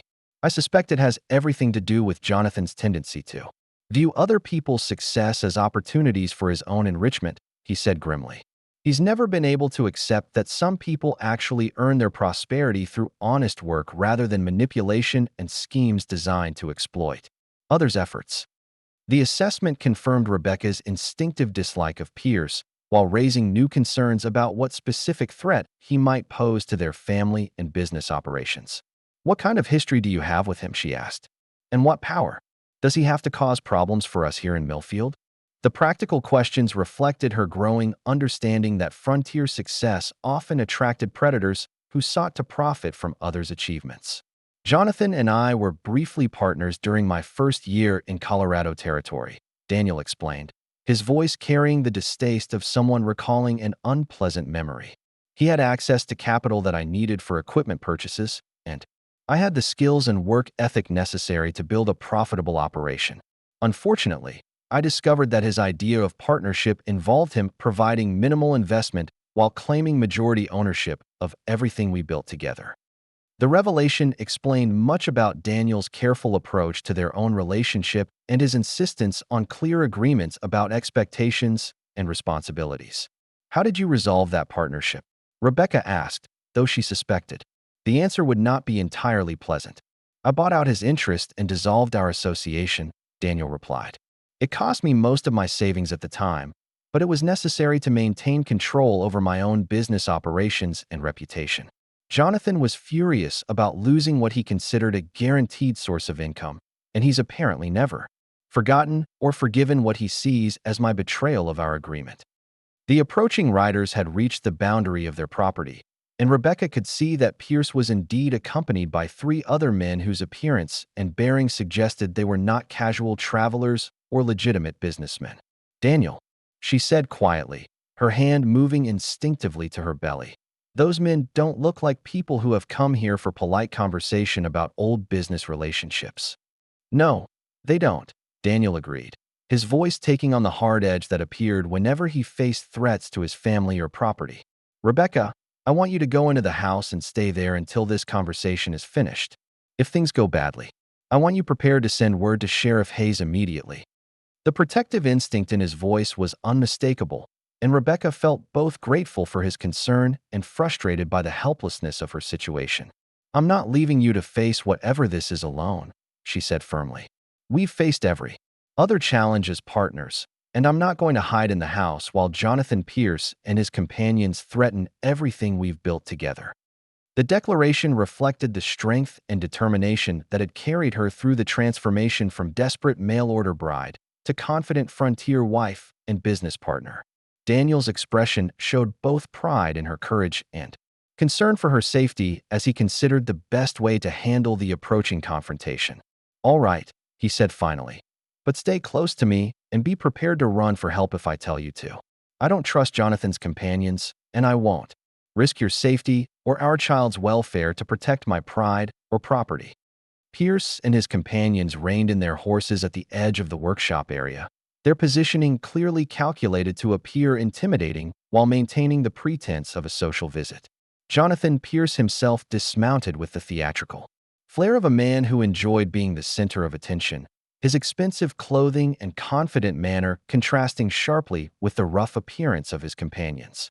"Daniel, my old friend," Pierce called with false heartiness, his smile not reaching his eyes as he surveyed the obvious prosperity of the ranch operations. "I hope you've had time to consider the business proposition I outlined during our previous conversation. I believe you'll find the terms quite generous, especially considering the alternatives. The veiled threat in his words was unmistakable, and Rebecca felt her muscles tense with anticipation of conflict. "I've considered your proposition thoroughly," Daniel replied, his voice carrying the calm authority of a man who was prepared for whatever confrontation Pierce had planned. "And my answer remains the same as it was 3 days ago. I'm not interested in any business arrangements that would compromise my independence or my family's security." The firm rejection was delivered without anger, but with absolute finality. That left no room for negotiation. Pierce's expression hardened as he realized that intimidation and veiled threats were not going to achieve his goals through simple persuasion. "That's unfortunate," he said, his tone becoming more openly hostile. "Because the proposition I'm offering isn't really optional. You see, Daniel, I've discovered some interesting information about your business operations that might be of considerable interest to federal authorities who investigate questionable financial practices."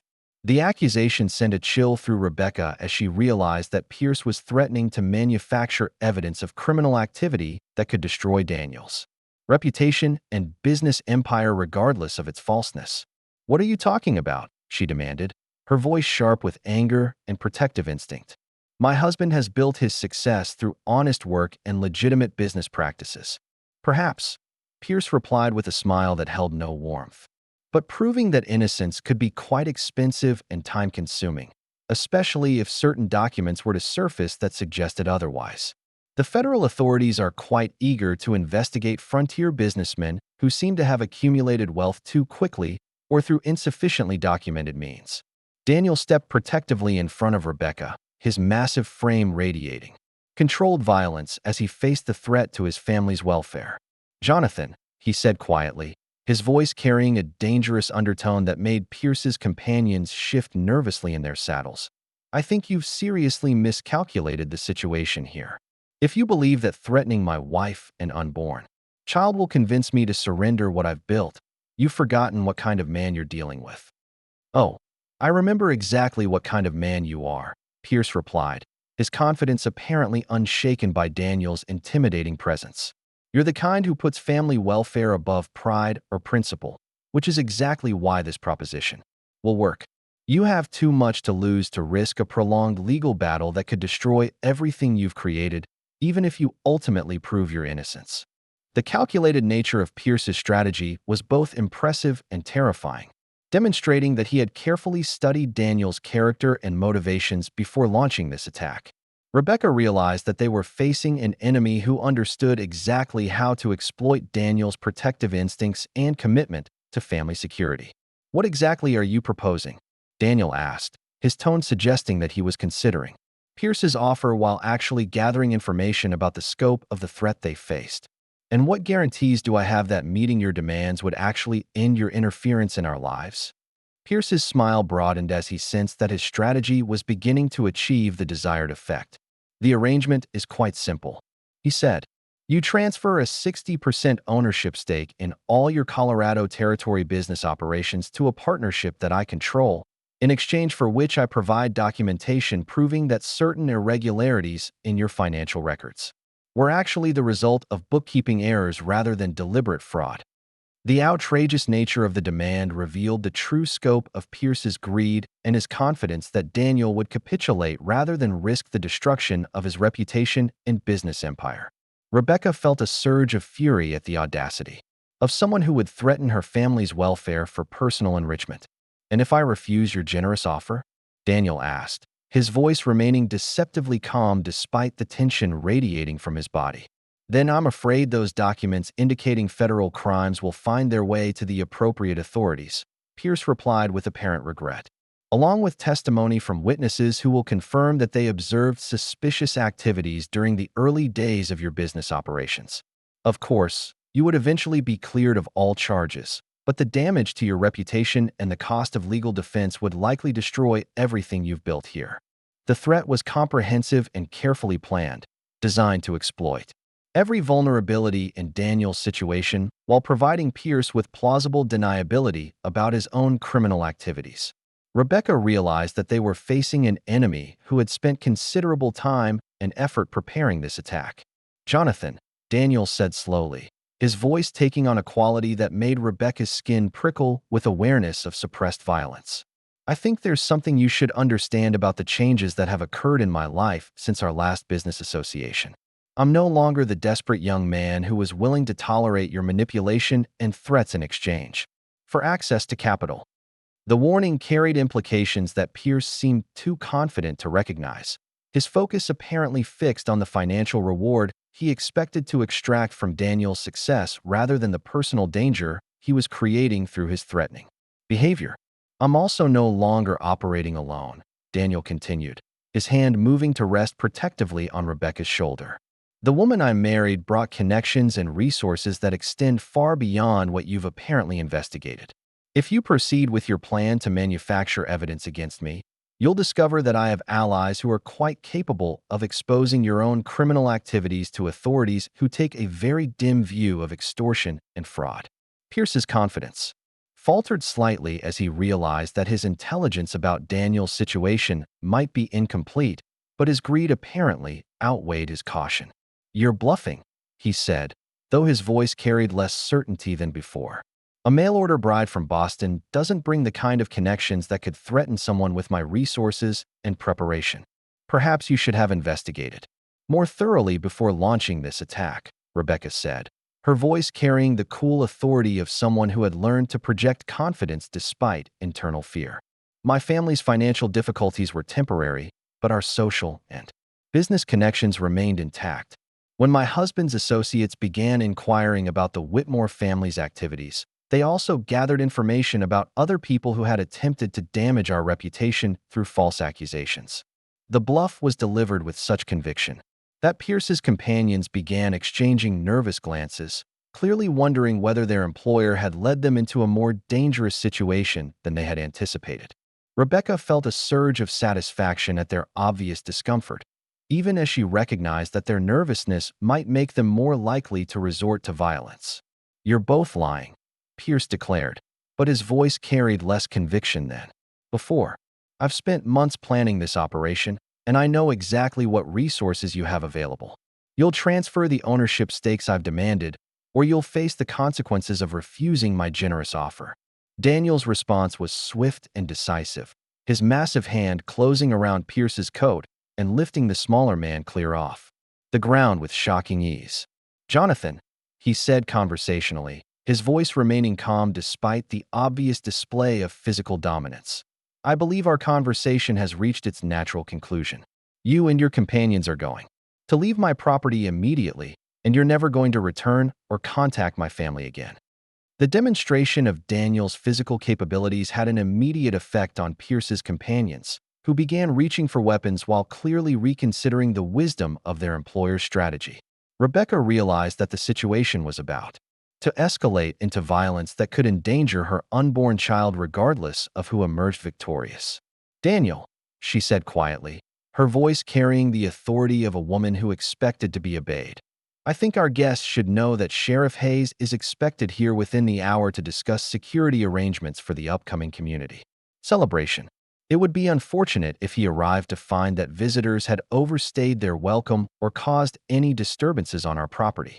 The fictional appointment was delivered with such casual confidence that Pierce's companions immediately began questioning whether their employer had adequate intelligence about local law enforcement activities.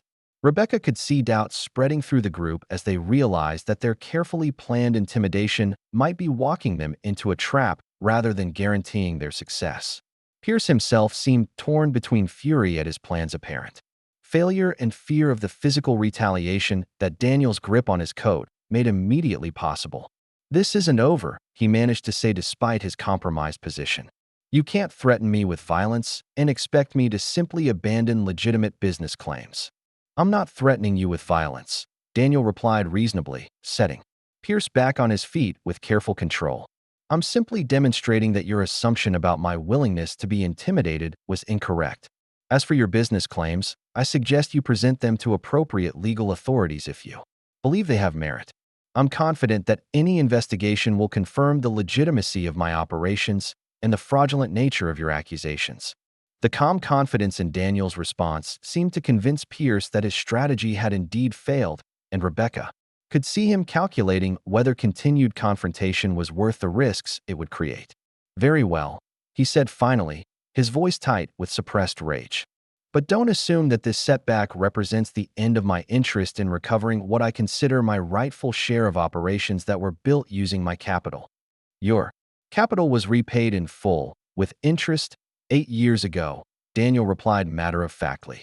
"Any court records will confirm that our partnership was dissolved through legitimate legal procedures that protected both parties' interests.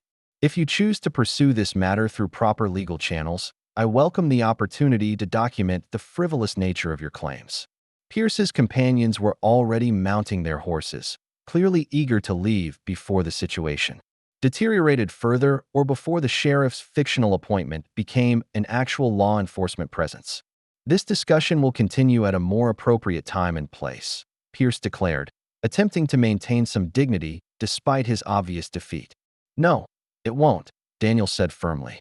"Because if you or your associates return to my property or attempt to threaten my family again, I'll consider it an act of criminal trespass and respond accordingly. I trust that message is clear enough to prevent any future misunderstandings about your welcome here." As Pierce and his companions departed with considerably less confidence than they had displayed upon arrival, Rebecca felt a mixture of relief and continued apprehension about the threat they represented. "Do you think that's really the end of it?" she asked, watching the group disappear down the mountain road. "Or will he try a different approach to achieving his goals?" "Jonathan's not the type to give up easily," Daniel admitted, his arm tightening around Rebecca's shoulders as they watched their enemies retreat. "But I think today's confrontation convinced him that direct intimidation won't work, and that pursuing legal action would expose his own fraudulent activities to scrutiny he can't afford. Most likely, he'll look for easier targets who don't have the resources or connections to fight back effectively." The assessment was reassuring but also troubling, suggesting that Pierce would simply redirect his criminal activities toward other victims rather than abandoning them entirely. "Shouldn't we warn Sheriff Hayes about what happened here?" Rebecca asked. "Even if Pierce doesn't return to threaten us, he might pose a danger to other members of our community." "Excellent idea," Daniel agreed. "And I think it would be wise to send word to my business associates about Pierce's activities as well. If he's operating some kind of systematic extortion scheme targeting successful frontier businessmen, there might be other victims who would benefit from coordinated resistance to his activities." As they walked back toward their house, Rebecca reflected on how completely her life had been transformed by the decision to answer Daniel's mail-order bride advertisement. She had come to Colorado territory as a desperate refugee from financial and social disaster, seeking nothing more than basic security and the chance to start over. Instead, she had found genuine love, true partnership, and the kind of meaningful life that she had never dared to imagine. The child growing within her was proof of Daniel's bold promise fulfilled exactly as he had predicted, but more importantly, it represented the continuation of something beautiful that they had built together through trust, mutual respect, and shared determination to create lasting happiness. The threats from her past had been conquered, new challenges like Jonathan Pierce had been successfully confronted, and their future stretched ahead, filled with possibilities limited only by their imagination and ambition. "Daniel," she said as they reached their front door, her hand moving to cover his where it rested on her belly. "Do you ever regret placing that advertisement for a mail-order bride? Do you wonder what might have happened if you had chosen a more conventional approach to finding a wife?" Daniel's smile was radiant with satisfaction and complete confidence in the choices that had brought them together. "Never," he said without hesitation. "Rebecca, you've given me everything I hoped for and more than I had the wisdom to ask for. Our child will grow up in a home filled with love and partnership, raised by parents who chose each other deliberately and built something beautiful together through determination and mutual respect." The promise in his words encompassed not just their immediate happiness, but the legacy they would leave for future generations, the foundation of love and strength that would support their children and grandchildren in creating their own meaningful lives.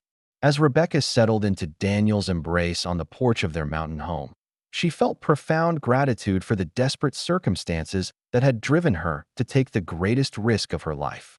Sometimes the most unlikely beginnings led to the most extraordinary endings, And sometimes a promise that seemed too bold to believe became the foundation for happiness beyond anything that careful planning could have achieved. In 3 months, she had indeed carried Daniel's child. But more importantly, she had discovered that love and partnership could transform two wounded people into something stronger and more beautiful than either could have become alone. Up next, you've got two more standout stories right on your screen.